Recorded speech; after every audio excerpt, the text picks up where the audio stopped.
Good afternoon students, welcome to SRS IAS and law academy. तो आज हमारी जो है पॉलिटिकल इश्यूज़ की लास्ट क्लास जो है वो होगी और इसी के साथ आपका पॉलिटिकल इश्यूज़ जो है वो खत्म हो जाएगा और उसी के साथ आपका जीएस के टॉपिक्स जो हैं जीएस के सारे सब्जेक्ट्स जो हैं वो फिनिश हो जाएंगे। अब हमारे सिर्फ कुछ सब्जेक्ट्स जो हैं वो बचते हैं, ठीक है। उनकी कोई भी स्टैटिक क्लासेस जो है वो नहीं होती, ठीक है। उन सब्जेक्ट्स की 3 सब्जेक्ट्स कौन से हैं आपके? एक है आपका सोशल इश्यूज, दूसरा है आपका साइंस एंड टेक और तीसरा है आपका इंटरनेशनल रिलेशंस, ठीक है। ये तीनों टॉपिक्स जो होते हैं ये डिपेंड करते हैं कि उस पर्टिकुलर ईयर में कौन कौन से सोशल इश्यूज जो है वो रहे हैं, कौन कौन से साइंस एंड टेक में कौन कौन सी न्यू टेक्नोलॉजी जो है वो आई है, नैनो टेक्नोलॉजी में कुछ काम हुआ है तो उसके ऊपर, उसके अलावा कोई नया मिशन जो है वो भेजा गया है तो उसके ऊपर क्वेश्चन जो है वो पूछे जाते हैं। और आईआर में जो आपके इंटरनेशनल रिलेशंस जो है जिन कंट्रीज के साथ जो है या जो कंट्रीज जो है जिनके रिलेशन जो है वो इंडिया के साथ जो है वो न्यूज में रहे हो या फिर कोई वॉर वगैरह जो है वो शुरू हो, जैसे कि यूक्रेन की वॉर जो है वो चल रही है, ठीक है। यूक्रेन और रशिया की वॉर चल रही है। तो ये जो है ये तीनों टॉपिक्स जो होते हैं ये आपके पूरे के पूरे डायनामिक होते हैं, ठीक है। ये स्टैटिक पार्ट में जो है वो कवर नहीं होते, ठीक है। इनके टॉपिक्स जो है हर साल जो है वो चेंज होते रहते हैं। तो जिस साल भी आपको एग्जाम देना होगा उस साल के आपको social issues, science and tech और आईआर जो है वो कवर करने हैं, ठीक है। इनकी क्लासेस जो है वो आपकी लगेंगी, ठीक है। ऐसा नहीं है कि इनकी क्लासेस जो है वो हम नहीं लगाएंगे, इनकी क्लासेस जो है वो आपकी लगेंगी और बाकायदा उसके नोट्स जो है वो आपको प्रोवाइड करवाए जाएंगे, ठीक है, प्रिंटेड नोट्स। तो ये 3 टॉपिक्स जो है वो हमारे रहते हैं, ये 3 सब्जेक्ट जो है वो हमारे रहते हैं। उसके अलावा हमारा जीएस का प्री प्लस मेंस का सिलेबस जो है वो आपका कंप्लीट हो चुका है, ठीक है। प्री में हमारा इंग्लिश की क्लासेस जो है वो पेंडिंग है, ठीक है। वो जो है वो जल्दी ही जो है वो स्टार्ट कर दी जाएंगी, ठीक है। देन उसके बाद जो है ये 3 टॉपिक जो है वो स्टार्ट कर देंगे, ठीक है। लेकिन जिस साल आपको एग्जाम नहीं देना है उस साल आपको ये 3 टॉपिक जो है वो कवर करने की जरूरत जो है वो नहीं है, ठीक है। जिस साल एग्जाम देना है उसी साल के ये टॉपिक जो है वो आपको कवर करने हैं। हम हर साल जो है इसके ऊपर क्लास जो है वो बनाया करेंगे, ठीक है। तो ये था हमारा जो आगे के टॉपिक्स जो है वो बचे हैं। उसके अलावा हमारा स्टैटिक पार्ट जो है वो सारा कवर हो चुका है, ठीक है। अब आज का लास्ट टॉपिक जो है, मैंने आपको बोला था कि ये क्लास जो है वो हमारी पब्लिक रहने वाली है। तो आज का जो हमारा जीएस का लास्ट टॉपिक है लो, तो जीएस का लास्ट टॉपिक है या पॉलिटिकल इश्यूज का लास्ट टॉपिक है रिप्रेजेंटेशंस ऑफ पीपल्स एक्ट, ठीक है। तो इसमें जो है basically representations of people act जो है वो 1950 में आया था, एक बार 1951 में आया, ठीक है। उसमें बेसिकली ये बताया गया है कि जो बेसिकली प्रोविजंस जो है उसमें ये बताई गई है कि सीट्स जो है वो किस तरीके से एलोकेट होंगी, ठीक है। किस तरीके से डिलिमिटेशन जो है वो होगी सीट्स की, ठीक है। डिलिमिटेशन का मतलब क्या होता है कि कितनी बाउंड्री जो है एक पर्टिकुलर एमपी को जो है वो प्रोवाइड करवाई जाएगी, ठीक है, या कितनी बाउंड्री जो है वो एक एमएलए को जो है वो प्रोवाइड करवाई जाएगी। बेसिकली इसमें बाउंड्री की बात जो है वो नहीं होती, बेसिकली पॉपुलेशन जो है वो देखी जाती है, ठीक है। तो मान लो एक एमपी को मान लो 1 मिलियन पॉपुलेशन जो है वो देनी है, यानी कि 10 लाख लोग जो है वो देने हैं, ठीक है। तो उसके अकॉर्डिंग उसका एरिया जो है वो निर्धारित कर दिया जाएगा, ठीक है। जितने एरिया में 10 लाख लोग बन जाएंगे, ठीक है, उतना एरिया जो है उस एक एमपी को जो है वो दे दिया जाता है, ठीक है। ऐसे ही आपका एमएलएस का चलता है, ठीक है। तो जितने परसेंटेज ऑफ पॉपुलेशन जो है वो एक एमएलए के अंडर आती है उसी के अकॉर्डिंग उसको एरिया जो है अलॉट कर दिया जाता है, ठीक है।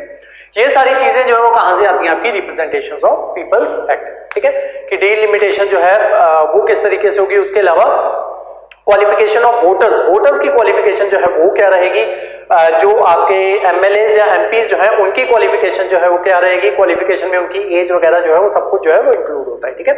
क्या बेसिक क्वालिफिकेशंस होती हैं, एक तो सिटीजन ऑफ इंडिया जो है वो होना चाहिए, ठीक है, पर्टिकुलर एज जो है उसकी वो होनी चाहिए, ठीक है। सेम ऐसे ही जो वोट डालने जा रहे हैं उनकी एज जो है वो 18 या 18 से ज्यादा जो है वो होनी चाहिए, ठीक है। ये सारे रूल जो है वो आपके रिप्रेजेंटेशंस ऑफ पीपल्स एक्ट जो है वहां पे दिए गए हैं। उसके अलावा जो आपके इलेक्टोरल रोल्स जो है वो किस तरीके से प्रिपेयर होंगे, ठीक है, किस तरीके से जो आपका इलेक्शन कमीशन जो है वो किस तरीके से आपके इलेक्टोरल रोल्स जो है उनको प्रिपेयर करेगा, ये सारी बातें जो है वो आपकी रिप्रेजेंटेशंस ऑफ पीपल्स एक्ट जो है उसमें दी गई होती है, ठीक है। एक 1950 का है, एक 1951 का है, ठीक है। और उसके अलावा क्या कहते हैं, इसके कुछ सेक्शंस हैं, ठीक है, वो ऐसा जो आपको ना तो पेपर में कभी भी पूछे गए हैं ना ही कभी भी पेपर में आपको पूछे जाएंगे अनटिल अनलेस वो बहुत ज्यादा न्यूज में जो है वो नहीं आ जाते, ठीक है। स्पेशली उसके ऊपर कोई न्यूज जो है वो जो है अदरवाइज वो जो है वो इंपॉर्टेंट जो है वो आपके लिए बिल्कुल नहीं है। लेकिन मैं आपको जो है वो सारे जो भी उनके सेक्शंस वगैरह जो है वो सारे जो है वो हम लिखेंगे, ठीक है। उसके अलावा जो एक्चुअल कंडक्ट ऑफ इलेक्शन जो है वो क्या होता है, वो भी आज की क्लास में जो है वो हम कवर करेंगे, ठीक है। तो फिलहाल के लिए हेडिंग बनाओ, रिप्रेजेंटेशंस ऑफ पीपल्स एक्ट 1950। 1950 लिखो इसमें। Number 1,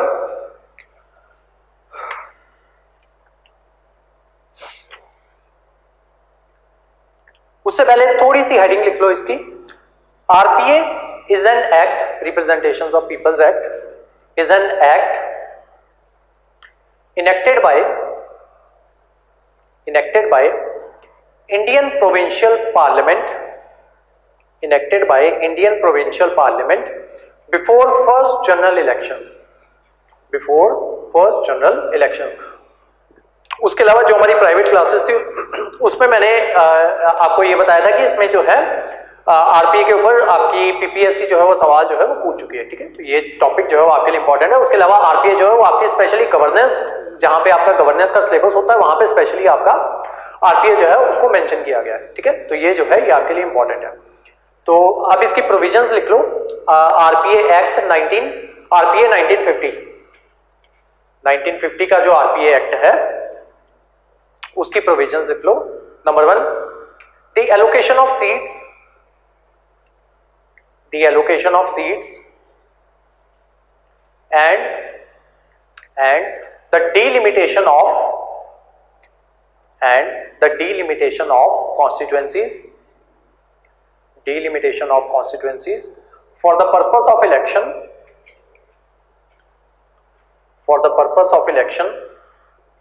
to the house of the people यानी कि Lok Sabha, purpose of election of Lok Sabha and legislature of states, for the purpose of election of Lok Sabha या फिर House of the People and the legislatures of states and legislatures of states। Next point, the qualification of voters, voters की क्या qualification रहेगी, qualification of voters at such elections, at such elections। Third, the methodology of preparation of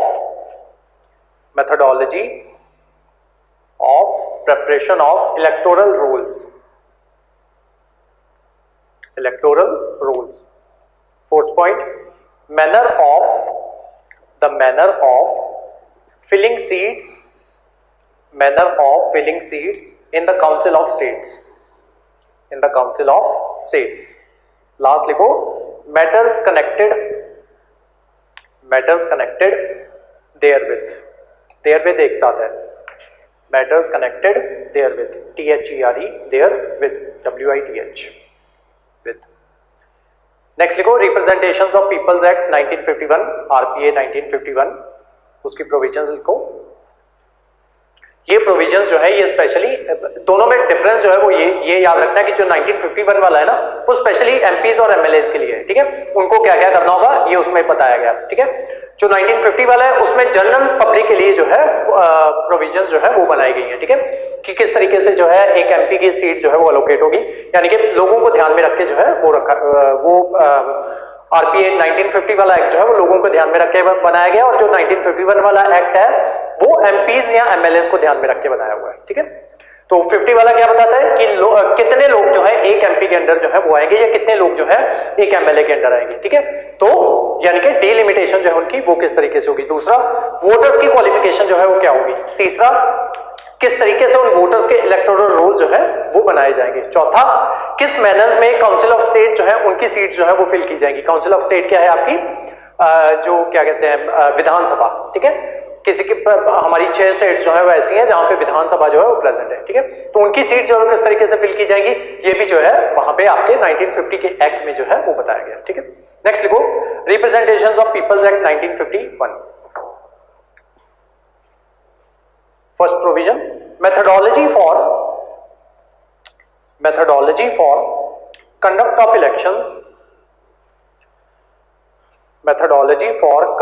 elections, of the House of Parliament and to the house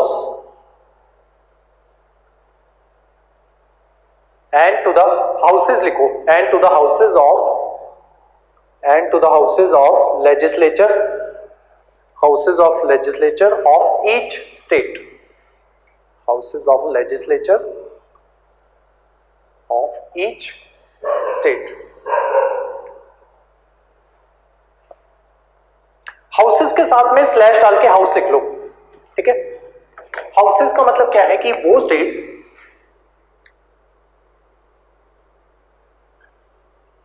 जिनमें MLAs और MLCs जो है वो चुने जाते हैं, ठीक है। एमएलए कहां पे होते हैं?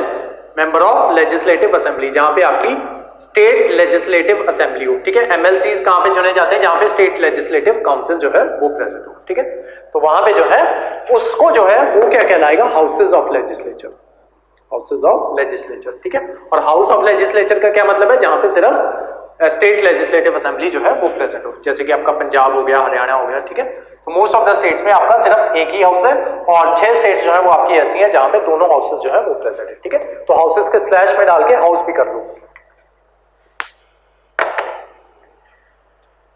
Second, the qualification and disqualification, the qualification and disqualification for membership of those houses, ठीक है। और क्या बताया गया है हमारी रिप्रेजेंटेशन ऑफ पीपल्स एक्ट 1951 में? 51 में ये बताया गया है कि किस तरीके से इलेक्शंस होंगे हाउसेस के, ठीक है।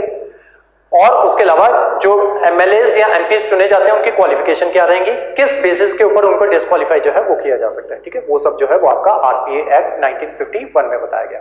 थर्ड पॉइंट, सेकंड पॉइंट आपका the qualification and disqualifications for membership of those houses. Next लिखो, third point, the corrupt practices and other offenses, the corrupt practices and other offenses at or in connection with such elections, last point, the decision on doubts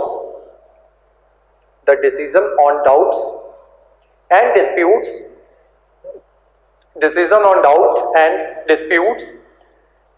arising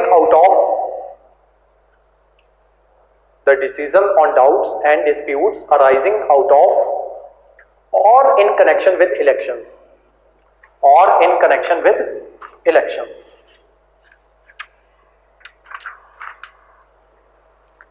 next लिखो, actual conduct of elections,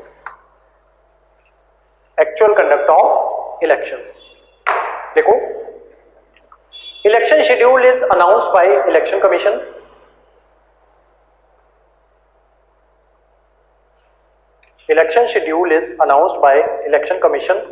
and model code of conduct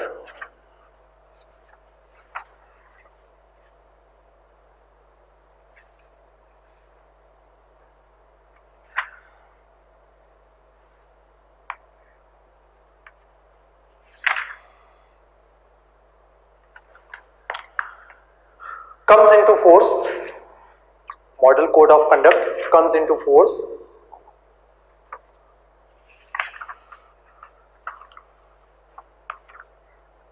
after such announcement is made,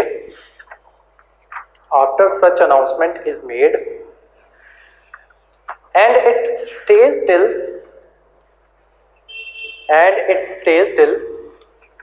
48 hours post election, ठीक है। सबसे पहले जो है elections का schedule जो है उसको अनाउंस किया जाता है इलेक्शन कमीशन के द्वारा, देन उसके साथ ही मॉडल कोड ऑफ कंडक्ट जो है वो लगा दिया जाता है, ठीक है। नेक्स्ट एक फ्लो चार्ट बना लो, लिखो डेट ऑफ नोटिफिकेशन, देन उसके बाद एरो डालो, date of notification, next arrow डालो, लिखो 7 days window to file nomination,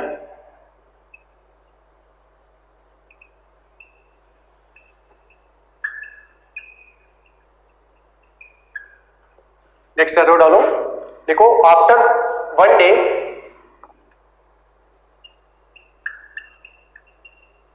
scrutiny of nomination papers,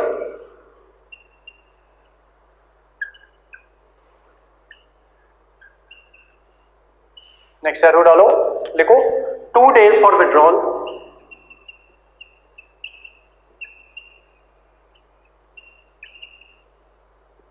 next arrow डालो, पब्लिकेशन ऑफ लिस्ट,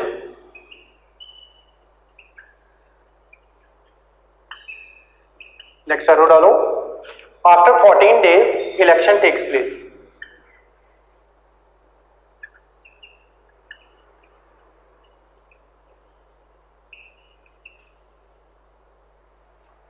ठीक है। एक्चुअली जो आपका code of conduct of election जो होता है वो इस तरीके से होता है, ठीक है। सबसे पहले क्या होती है, जो आपकी इलेक्शन कमीशन जो होता है वो डेट जो है वो अनाउंस कर देता है, ठीक है। वो कह देता है कि इस डेट को इलेक्शन जो है वो होंगे, ठीक है। उसी के बाद आपका कोड ऑफ कंडक्ट जो है वो लग जाता है, ठीक है। देन जब तक आपके इलेक्शंस नहीं होते वो कोड ऑफ कंडक्ट जो है वो लगा रहता है, ठीक है। इस बीच में कोई भी सरकार जो है कोई भी नई स्कीम जो है वो अनाउंस नहीं कर सकती, ठीक है। कोई भी एग्जाम वगैरह जो है वो इस टाइम पे नहीं अनाउंस किए जाते, ठीक है। गवर्नमेंट एग्जाम जो है वो अनाउंस नहीं किए जाते, उसके अलावा कोई भी नई स्कीम जो है वो नहीं लाई जाती, ठीक है। तो ये सारी चीजें जो है वो कोड ऑफ कंडक्ट के तहत जो है वो आती है, ठीक है। जब तक कोड ऑफ कंडक्ट जो है वो लगा हुआ है तब तक ऐसा कोई भी काम जो है वो नहीं होगा, ठीक है। कोड ऑफ कंडक्ट लग जाता है और इलेक्शंस होने के 2 दिन बाद तक कोड ऑफ कंडक्ट जो है वो लगा रहेगा, ठीक है। उसके बाद तक भी अब कोड ऑफ कंडक्ट जो है इलेक्शन कमीशन चाहे तो 10-15 दिन जो है कोड ऑफ कंडक्ट को आगे भी कर सकता है, ठीक है। वो इलेक्शन कमीशन की मर्जी जो है वो होती है, ठीक है। तो ये रहता है आपका कोड ऑफ कंडक्ट का फंडा। उसके अलावा जब डेट ऑफ नोटिफिकेशन जो है वो जारी कर दी जाती है कि इस दिन जो है इलेक्शन जो है वो होंगे, उससे 7 दिन की विंडो जो है वो दी जाती है कि जितने भी जिसको भी अपना नॉमिनेशन जो है वो फाइल करना है या कि जो भी इलेक्शन में खड़ा होना चाहता है वो अपना नॉमिनेशन जो है वो फाइल कर सकता है। ये काम होता है, 7 दिन की विंडो जो है वो दी जाती है, ठीक है। उसके बाद जब ये 7 दिन की विंडो जो है वो बंद हो जाती है, देन उसके 1 दिन बाद जो है वो स्क्रूटनी जो है वो की जाती है, ठीक है। यानी कि जो जो इन्होंने नॉमिनेशन पेपर्स जो है दिए थे उनको चेक किया जाता है कि क्या इनके नॉमिनेशन पेपर्स में जो है कोई गड़बड़ी जो है वो तो नहीं है, ठीक है। अगर गड़बड़ी नहीं होती, ठीक है, देन उनके पेपर जो है वो एक्सेप्ट कर लिए जाते हैं। अगर गड़बड़ी होती है तो उनको बता दिया जाता है कि तुम्हारे पेपर्स में ये प्रॉब्लम है, ये वाला सर्टिफिकेट जो है वो आपको प्रोड्यूस करना है, तो वो वाला सर्टिफिकेट जो है वो प्रोड्यूस करके दो। For example citizen of India जो है, अगर किसी बंदे के ऊपर शक हो कि वो बंदा जो है वो सिटीजन ऑफ इंडिया जो है वो नहीं है, क्योंकि इसका पहला रूल क्या है, वो बंदा जो है अगर एमपी के इलेक्शन के लिए आप खड़े होने जा रहे हो या फिर एमएलए के इलेक्शन के लिए खड़े होने जा रहे हो तो आप जो हो सिटीजन ऑफ इंडिया जो है वो होने चाहिए, ठीक है। तो उसका प्रूफ जो है वो आपको देना पड़ता है, ठीक है। तो वो जो है वो स्क्रूटिनी में वो सारी चीजें जो है वो देखी जाती है, ठीक है। अगर किसी बंदे ने बोला है कि मेरी एजुकेशन क्वालिफिकेशन जो है वो मैं ग्रेजुएट हूं, तो उसको वो प्रूफ देना पड़ेगा कि मैं जो है मैं ग्रेजुएट हूं, यहां से मैंने अपनी ग्रेजुएशन जो है वो कंप्लीट की है, ठीक है। तो ये सारा होता है आपका स्क्रूटिनी में। देन उसके बाद जो है जब ये स्क्रूटिनी वगैरह सब कुछ हो जाता है, देन 2 दिन का टाइम दिया जाता है कि अगर कोई कैंडिडेट जो है वो विड्रॉ करना चाहता हो, अपना नाम जो है वो वापस लेना चाहता हो, तो 2 दिन का समय जो है वो भी दिया जाता है, ठीक है।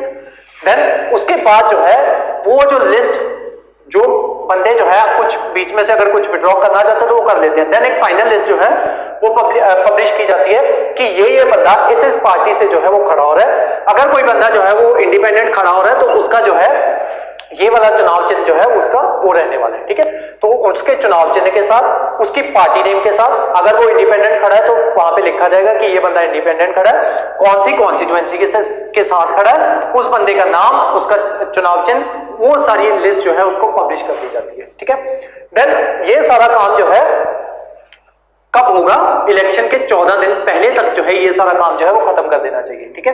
देन इसके जब लिस्ट जो है वो पब्लिश हो जाती है, देन उसके 14 दिन के बाद जो है इलेक्शन जो है वो आपके हो जाते हैं, ठीक है। देन 1-2 दिन के अंदर उनका रिजल्ट जो है वो आ जाता है और इस सारे टाइम तक जो है वो आपका मॉडल कोड ऑफ कंडक्ट जो है वो लगा रहता है, ठीक है। और ये सारा काम जो है जो आपके गवर्नमेंट टीचर्स वगैरह जो होते हैं या गवर्नमेंट एम्प्लॉइज वगैरह जो होते हैं उन सबसे जो है वो करवाया जाता है। उस दौरान उनकी कोई बाकी ड्यूटीज जो है वो नहीं लगाई जाती, उनका काम जो है वो सोली इसी चीज के ऊपर जो है वो होता है। उसके अलावा इसके अलग से जो वोटर्स लिस्ट वगैरह जो है वो बननी होती है, वो काम जो है वो पहले से ही शुरू हो जाता है, ठीक है। तो ये है आपका actual code of actual conduct जो है वो आपका इलेक्शंस का वो किस तरीके से होता है, ठीक है। अब मैंने आपको बताया था कि कुछ इंपॉर्टेंट प्रोविजंस जो है वो हम लिखेंगे, ठीक है। कुछ इंपॉर्टेंट सेक्शंस हैं आरपीए के, ये पेपर में आपको कभी नहीं पूछे जाएंगे लेकिन फिर भी आपको पता जो है वो होने चाहिए, ठीक है। तो लिख लो इनके बारे में, लिखो provisions of RPA 1951, provisions of RPA 1951 लिखो। इसमें सबसे पहली प्रोविजन लिखो सेक्शन 77, आरपीए एक्ट 1951 का सेक्शन 77 लिखो। इसमें every candidate shall keep a separate and correct bank account, full stop. The account will be active from the date of nomination. The account will be active from the date of nomination till the declaration of result. Next point. Account details have to be lodged with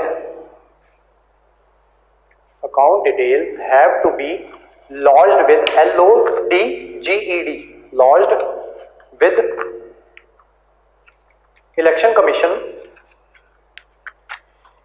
Commission within 30 days of declaration of results. Next point. Election Commission keeps a tab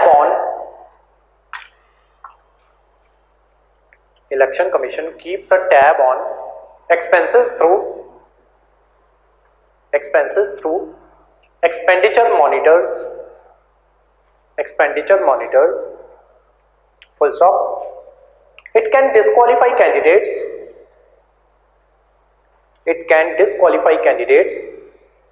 if a candidate does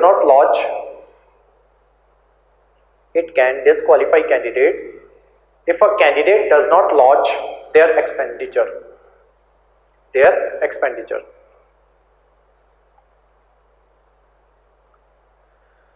Next लिखो second section, लिखो section 33A.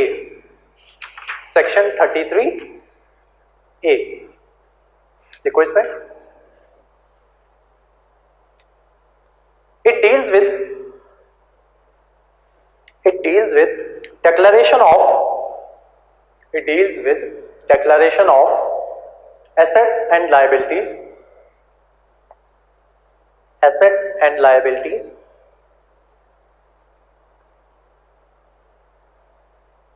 Colon डालो, लिखो candidate have to submit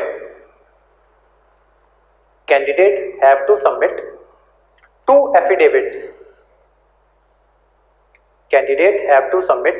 affidavits. कौन कौन से? Number 1, as a part of nomination paper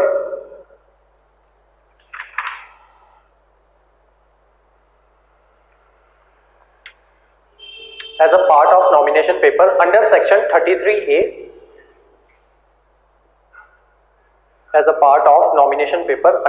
33A, ठीक है। ये दो एफिडेविट्स किस किस को जाएंगे? एक तो आपके जो आरपीए एक्ट जो है 33 अंडर सेक्शन 33 के एक्ट 33A के तहत जो है as a part of nomination paper जो है वो जाएंगे किसको? इलेक्शन कमीशन को, ठीक है। बेसिकली जो आपके डीसी होते हैं उन्हीं को सबमिट होते हैं उनके नॉमिनेशंस, तो बेसिकली डीसी के पास जाते हैं। दूसरे किन के पास जाते हैं? To the speaker post election. जब आप इलेक्शन में जीत जाते हो तो वो जो दो कॉपीज बनती है ना एफिडेविट की, तो पहली कॉपी किसके पास जाएगी? डीसी के पास, ठीक है, इलेक्शन से पहले। दूसरी कॉपी किसके पास जाएगी? इलेक्शन के बाद जो स्पीकर चुना जाएगा, ठीक है। सेकेंड लिखो to the speaker post election. अब इस एफिडेविट में क्या क्या होता है वो लिख लो, लिखो हेडिंग डालो कंटेंट ऑफ एफिडेविट्स। लिखो इसमें क्या क्या होता है। Number 1, assets and liabilities assets and liabilities of self, spouse and dependents. Assets and liabilities of self, spouse and dependents. Second, criminal antecedents. Criminal antecedents, bracket में लिख लो कन्विक्टेड प्लस पेंडिंग। ठीक है, अगर आपके ऊपर कोई इल्जाम जो है वो लगा हुआ है, भले ही अगर प्रूव नहीं हुआ है, लेकिन अगर इल्जाम लगा हुआ है वो भी आपको मेंशन जो है वो करना होगा। ठीक है, साथ में ये बताना होगा कि इसमें आपको कन्विक्टेड पाया गया है, इसमें आपको जो है बाइजर बरी किया गया है और इसका रिजल्ट आना जो है वो भी पेंडिंग है। ठीक है, तो वो जो भी नेचर होगा केस का वो आपको जो है वो बताना होगा। ठीक है, criminal antecedents. Next, highest education attended. Highest education attained. Highest education attained. Next, IT returns. IT returns and PAN card number. And PAN card number. Next, profession. Profession. Full stop para change करके लिखो। In case of furnishing wrong information, in case of furnishing wrong information, candidature will be cancelled, candidature will be cancelled if complaint is filed, if complaint is filed with in 1 year of election, with in 1 year of election. ठीक है, अगर मान लो आप election जीत भी गए हो, उसके बाद भी आपने कोई भी इंफॉर्मेशन जो यहां पे प्रोवाइड करवाई थी, बीट स्पीकर भी जो आपके डीसी हैं, अगर वो इंफॉर्मेशन जो है वो गलत पाई जाती है तो इलेक्शन के बाद अगर आप जीत भी जाते हो, अगर कोई उसकी कंप्लेंट डाल देता है 1 साल के अंदर अंदर, तब भी आपका कैंडिडेट जो है वो कैंसिल जो है वो हो जाता है। ठीक है, next point section 123। Next section है सेक्शन 123। लिखो, it explains what comes under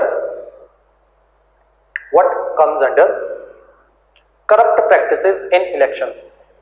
ठीक है, हमने लिखा था ना कि करप्ट प्रैक्टिसेस जो है वो नहीं होनी चाहिए। ठीक है, तो करप्ट प्रैक्टिसेस के अंदर क्या क्या आता है वो चीज जो है वो लिखो। 1951 का जब हम एक्ट कर रहे थे तो उसमें लिखा था कि list out corrupt practices and other offences. ठीक है, एग्जैक्ट लाइन जो है वो मैंने आपको लिखवाई थी,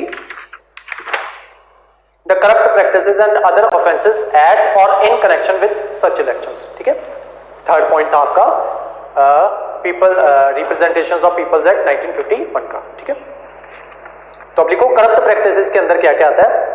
सेक्शन 123 जो है वो बताता है कि क्या क्या आएगा। ठीक है, तो लिखो section 123, it explains what comes under corrupt practices in election, in election. तो लिखो bribery, bribery comma undue influence,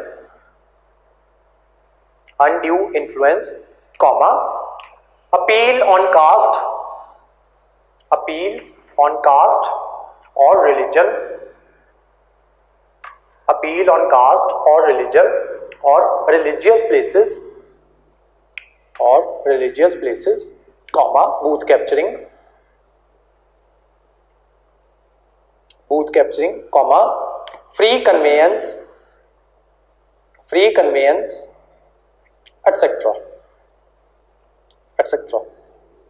full stop पहला चेंज करके लिखो, schedule supreme court, supreme court upheld that all promises made under elections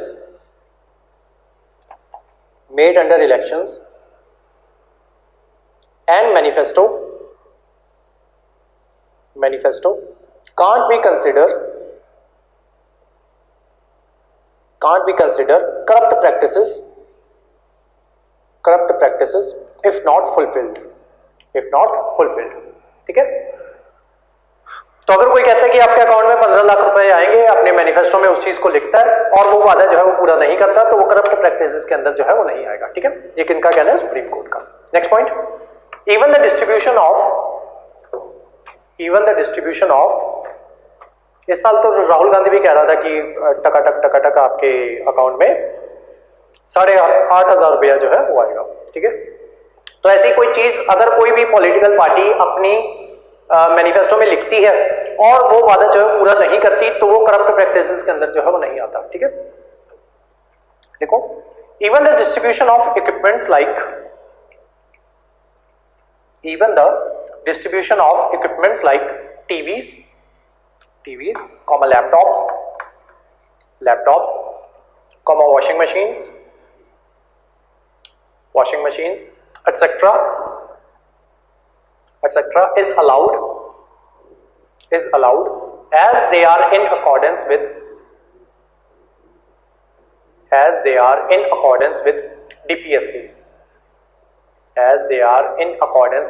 DPSPs, ठीक है। तो अगर ये सारी चीजें भी कोई डिस्ट्रीब्यूट कर रहा है, ठीक है, तो वो हमारे डीपीएसपी के अंदर आता है, ठीक है, जिसमें ये बोला गया है कि हमें साइंस एंड टेक जो है उसको प्रमोट करना है। तो साइंस एंड टेक को प्रमोट करने के नाम पे ये लोग जो है ये सारी चीजें जो है वो लोगों में बांट सकते हैं, वो भी करप्ट प्रैक्टिस के अंदर जो है वो नहीं आएगा, ठीक है। नेक्स्ट लिखो, नेक्स्ट सेक्शन लिखो। तो आएगा क्या क्या, अगर किसी को रिश्वत जो है वो दी जा रही है, अनड्यू इन्फ्लुएंस जो है वो किया जा रहा है किसी को, किसी की कास्ट के बारे में जो है, मान लो कोई बंदा जो है वो ऐसी जगह पे गया है जहां पे जनरल कास्ट के लोग जो है वो ज्यादा हैं, ठीक है, और वो जो है वहां पे जाके भाषण देते हैं कि शेड्यूल कास्ट जो है वो ऐसे करते हैं, ये शेड्यूल ट्राइब वाले जो है वो ऐसे करते हैं, या ये पर्टिकुलर कास्ट वाले लोग जो है वो ऐसे करते हैं, या ये पर्टिकुलर रिलीजन वाले लोग जो है वो इस तरीके से बिहेव करते हैं, या आप दो कास्ट के बीच में, दो रिलीजन के बीच में नफरत फैलाने की कोशिश जो है वो की जा रही है, हेट स्पीच जो है वो दी जा रही है, तो वो चीज जो है वो करप्ट प्रैक्टिसेस के अंदर जो है वो आएगा, ठीक है। तो उस बेसिस के ऊपर जो है वो आपका कैंडिडेट जो है वो कैंसिल हो सकता है, ठीक है, आपको डिस्क्वालीफाई जो है वो किया जा सकता है। नेक्स्ट लिखो, सेक्शन 62 क्लॉज 5, सेक्शन 62 क्लॉज 5 देखो, इसमें it prevent those people from voting who are in lawful custody,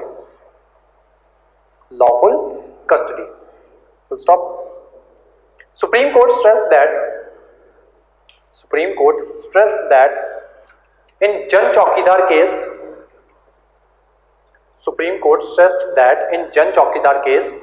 that a person who has no right to vote,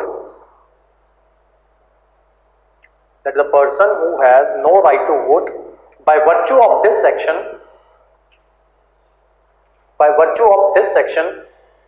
is not an elector, hence is also not qualified to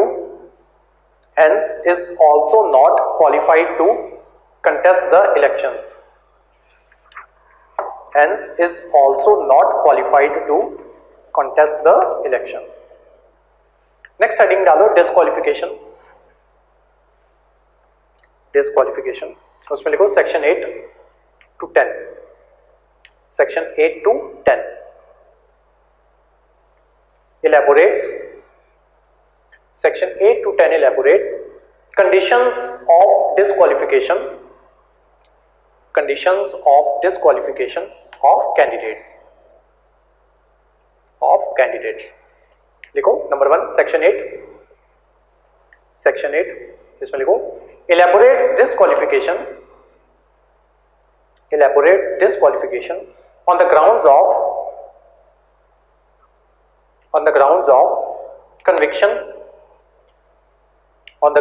conviction in certain grave offenses.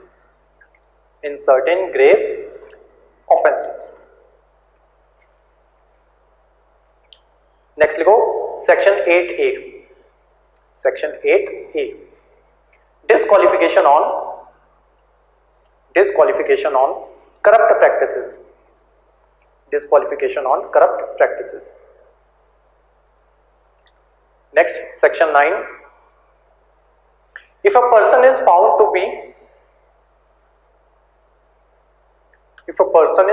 be participant in any of the government contract, any of the government contract.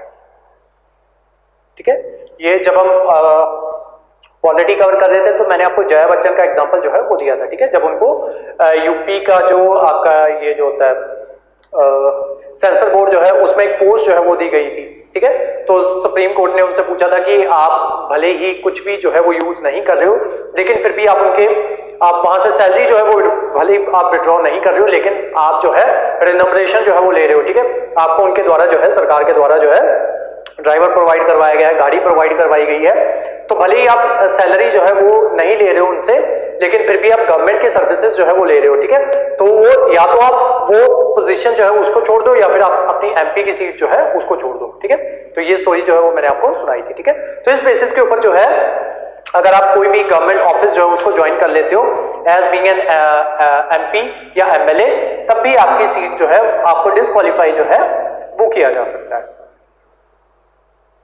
Next लिखो section 10, section 10 इसमें लिखो a person hold an office, person hold an office, sorry वो जो example था ये section 10 का, जो ऊपर वाला एग्जांपल है अगर वो किसी गवर्नमेंट कॉन्ट्रैक्ट के अंदर जो है वो आ जाता है। ठीक है, if a person hold an office of profit under the government, under the government, government contract के अंदर कैसे आ सकता है? फॉर एग्जांपल गवर्नमेंट ने क्या बोला है, गवर्नमेंट एक डिपार्टमेंट बनाती है। ठीक है, सेक्शन 9 का समझा रहा हूं अभी मैं आपको। ठीक है, फॉर एग्जांपल गवर्नमेंट एक डिपार्टमेंट बनाती है। ठीक है, डिपार्टमेंट को एक हेड की जरूरत है। ठीक है, तो गवर्नमेंट क्या बोलती है उस क्या कहते हैं, गवर्नमेंट ने जो भी डिपार्टमेंट बनाया उसके हेड के लिए गवर्नमेंट क्या कहती है कि हम किसी एमएलए को जो है उसको जो है उसका हेड जो है वो अपॉइंट कर देते हैं। ठीक है, और ये हेड जो है ये कॉन्ट्रैक्ट पीरियड के लिए होगा। मान लो 1 साल के लिए उसको जो है कॉन्ट्रैक्ट जो है उसके साथ बुक किया जाएगा, तो 1 साल के लिए उस चीज को हेड जो है वो करेगा। ठीक है, या उस पर्टिकुलर डिपार्टमेंट को हेड जो है वो करेगा। ठीक है, तो अगर कोई एमएलए इसको एक्सेप्ट करता है तब भी उसका कैंडिडेचर जो है वो कैंसिल हो सकता है, यानी कि उसको डिस्क्वालीफाई जो है वो किया जा सकता है। ठीक है, नेक्स्ट लिखो सेक्शन 10A, ये सेक्शन 9 का समझाया मैंने कि अगर वो किसी भी गवर्नमेंट कॉन्ट्रैक्ट के अंदर आता है। ठीक है, और दूसरा क्या था सेक्शन 10 जो है वो क्या कहता है कि अगर जो है वो गवर्नमेंट ऑफिस ऑफ प्रॉफिट जो है उसको होल्ड करता है, ऑफिस ऑफ प्रॉफिट। ठीक है, जो जया बच्चन वाला एग्जांपल था आपका। Next section 10A, section 10A, 10A लिखो disqualification, disqualification if a person fails to lodge election expenditure, lodge if a person fails to lodge election expenditure। next लिखो issues in RPA 1951। ठीक है, अब इसमें issues क्या क्या है वो लिखो। section 29A, section 29A which deals with registration of political parties, which deals with registration of political parties। लिखो इसमें क्या इशू है। Election commission has no power, election commission has no power for deregistration, for deregistration of political party। Election Commission has no power for deregistration of political party, full stop। It has resulted in mushrooming of political parties, mushrooming of political parties, as out of all political parties, as out of all political parties only 20% contest elections, only 20% contest elections, and 80% puts an excessive load, 80% puts an excessive load over electoral system, over electoral system।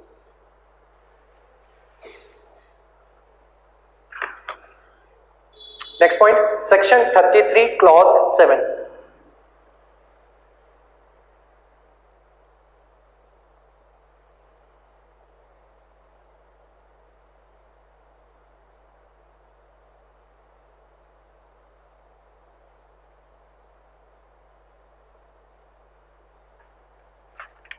2800 parties हैं India में, ठीक है,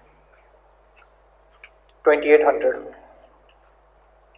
section 33 clause 7 लिखो, it allows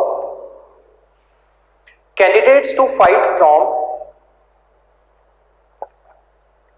it allows, ये तो हमने polity में भी डिस्कस किया था, लिखो it allows candidates to fight from 2 seats, it allows candidates to fight from 2 seats, full stop. This section was added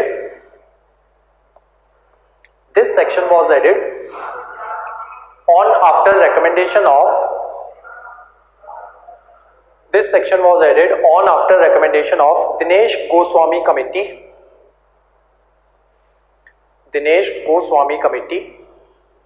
full stop. Para change, Law Commission and Election Commission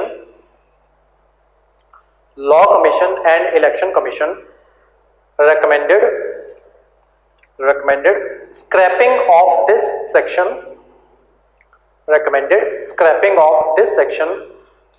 अब उसके reason क्या है कि एक बंदा जो है वो 2 जगह से खड़े हो जाता है, ठीक है, हाइपोथेटिकली मोदी जो है वो वाराणसी और अमेठी जो है वहां से खड़ा हो जाता है, ठीक है, और हाइपोथेटिकली मान लेते हैं कि वो दोनों से जीत भी जाता है, ठीक है। अब जब वो दोनों से जीत गया तो उसको एक ही पार्टी का एमपी जो है वो बन सकता, एक ही कॉन्स्टिट्यूएंसी का एमपी जो है वो बन के रह सकता है वो, ठीक है। तो उसको क्या करना होगा, 6 महीने के अंदर अंदर दूसरी सीट जो है उसको खाली करना होगा, ठीक है। अब जब ये दूसरी सीट खाली होगी तो ये सीट जो है वो वेकेंट हो गई, ठीक है। अब यहां से इलेक्शन जो है वो दोबारा बाई इलेक्शन जो है वो दोबारा से करवाए जाएंगे, ठीक है। जो एक्सपेंडिचर पहले यहाँ पे इलेक्शंस कंडक्ट करवाने के लिए आया था वही एक्सपेंडिचर अब दोबारा से बियर करना पड़ेगा, और बियर किसको करना पड़ेगा, सिटीजन ऑफ इंडिया को, ठीक है।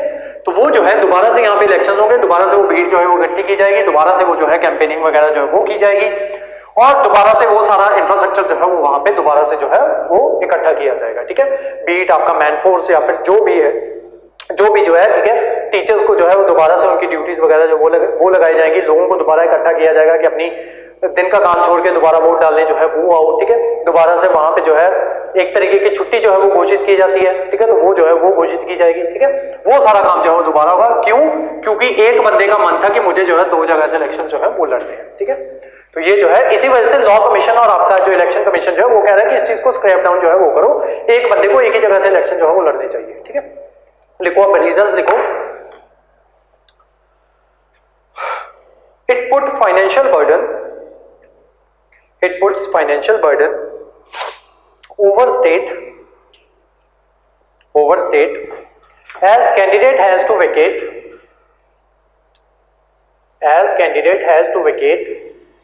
one seat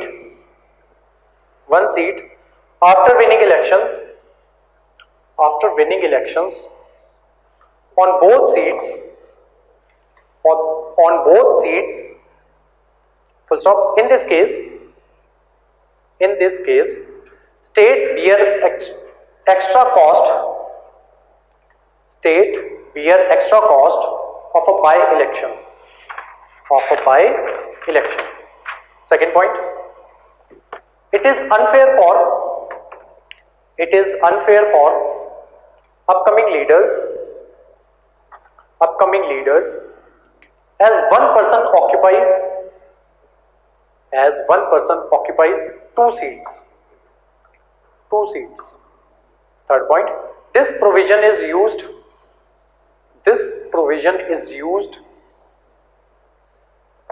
as an insurance. This provision is used as an insurance against failure.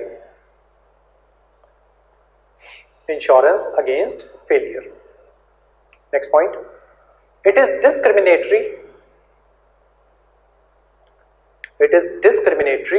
to the person with low financial power.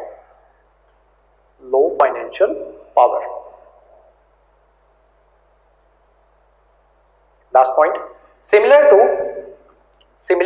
one person one vote,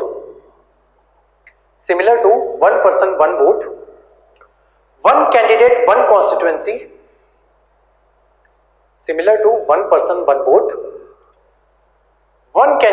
constituency, should also be followed. Should also be followed.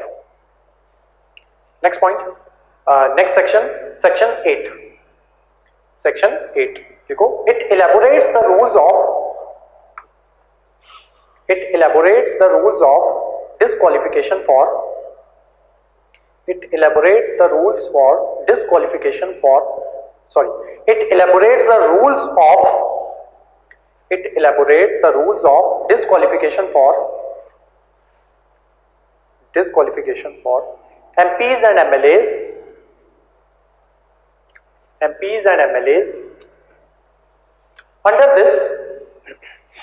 Under this, a ban of 6 years. Under this, a ban of 6 years is imposed. If a person is convicted. For heinous crime. Or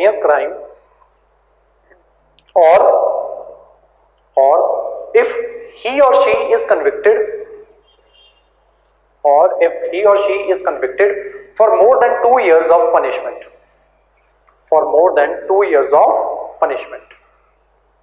ठीक है, तो अगर किसी बंदे को सजा जो है वो सुनाई गई है, अगर तो वो बंदा हीनियस क्राइम करता है, ठीक है, तो बेसिकली हीनियस क्राइम की कोई डेफिनेशन जो है वो नहीं दी गई है।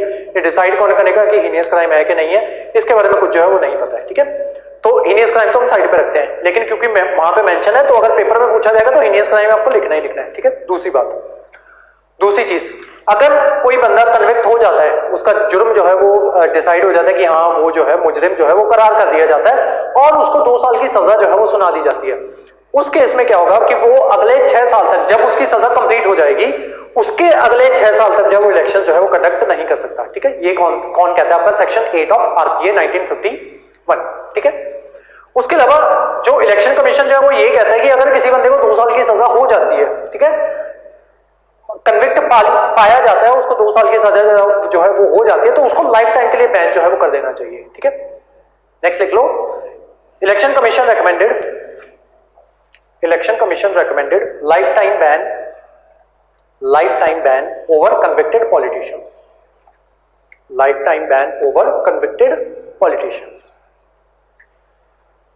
Next लिखो सेक्शन 123, लास्ट सेक्शन है आज का। लिखो, it deals with corrupt practices.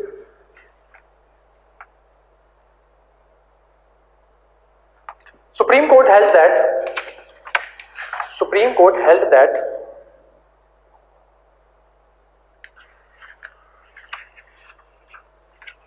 religion,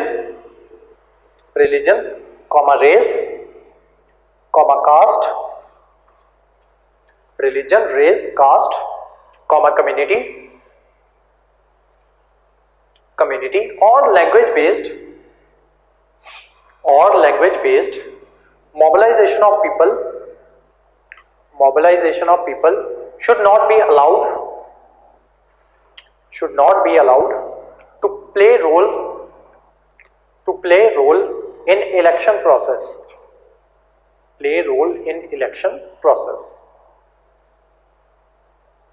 Full stop, para change. If any candidate is found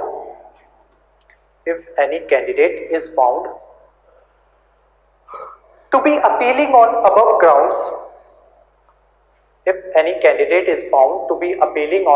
grounds, he or she will be disqualified.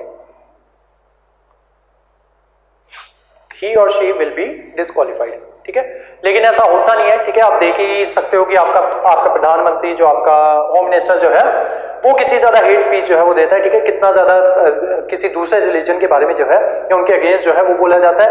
Particularly इस सरकार में जो है वो बहुत ज्यादा देखा गया है। ठीक है, ये जितना भी अभी 10 साल जो है वो निकाल चुकी है, अगले 2 साल जो है वो और निकाल लेगी। ठीक है, उसके बाद में भी वो सरकार जो है वो चेंज हो जाए। ठीक है, तो ये जो है इस दौरान जो है ये 10-12 सालों में जो है बहुत ज्यादा हेट स्पीच जो है वो देखी गई है। ठीक है, और जब आपकी सरकार जो चेंज होगी ना तो इसके ऊपर रिपोर्ट जो है वो भी बहुत ज्यादा आएंगी। ठीक है, तो ये सब जो है ये चल इस वजह से रहा है क्योंकि ये डिसीजन जो है उसको अभी तक इंप्लीमेंट जो है वो नहीं किया गया है। ठीक है, तो लिख लो next, this decision has not been implemented yet.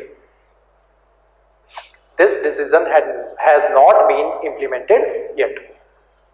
अगर इम्प्लीमेंट हो जाता तो कुछ माहौल जो है देश का वो कुछ और ही होता, ठीक है। The decision has not been implemented yet. इसी के साथ आपका पॉलिटिकल इश्यूज जो है वो खत्म होता है, ठीक है। जो नेक्स्ट मॉड्यूल हम स्टार्ट करेंगे वो होगा आपका लैंग्वेज का मॉड्यूल स्टार्ट करेंगे, मोस्ट प्रोबेबली इंग्लिश, या फिर जो पीपीएससी वाले बच्चे हैं उनके लिए पंजाबी लैंग्वेज जो है वो स्टार्ट की जाएगी, ठीक है।